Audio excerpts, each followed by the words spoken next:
বিশ্বকাপ জয়ের আনন্দে যখন উচ্ছ্বসিত পুরো স্পেন, ঠিক তখনই রাজপ্রাসাদে এক প্রশ্নে অপ্রস্তুত হয়ে পড়েন ম্যাচজয়ী নায়ক ফেররান তোরেস। কি এমন বলেছিলেন স্পেনের রাজকুমারী যা মুহূর্তেই ভাইরাল হয়ে যায়?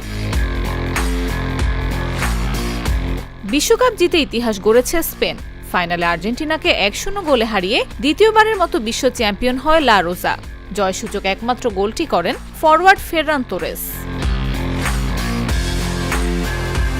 শিরোপা জয়ের পর রাজধানী মাদ্রিদে বিজয় শোভাযাত্রা শেষে স্পেন দলকে সংবর্ধনা জানানো হয় রাজপ্রাসাদ জারজুয়েলায়। সেখানে রাজা ষষ্ঠ ফেলিপে ও রাজপরিবারের সদস্যদের সঙ্গে শুভেচ্ছা বিনিময় করেন ফুটবলাররা। আর সেখানেই ঘটে ভাইরাল সেই মুহূর্ত। রাজকুমারী লিওনর হাসি মুখে ফেররান তোরেসকে প্রশ্ন করেন, তোমার তো সব চুল কেটে ফেলার কথা ছিল, তাই না? হঠাৎ এমন প্রশ্নে তোরেস খুব হেসে উত্তর দেন, না না। পরে স্প্যানিশ সংবাদ মাধ্যম মার্কা জানায়, বিশ্বকাপ জিততে পারলে মাথার সব চুল ফেলে দেওয়ার প্রতিশ্রুতি দিয়েছিলেন তোরেস।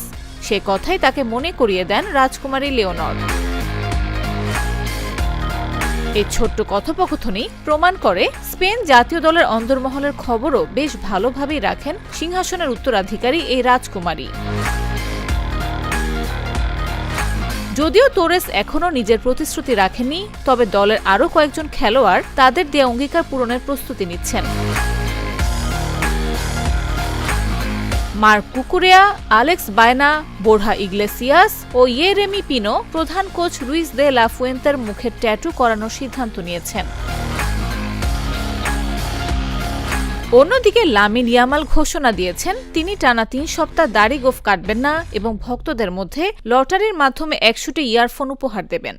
গাভি ও পেদ্রিও চুলের নতুন রং করার প্রস্তুতি নিচ্ছেন।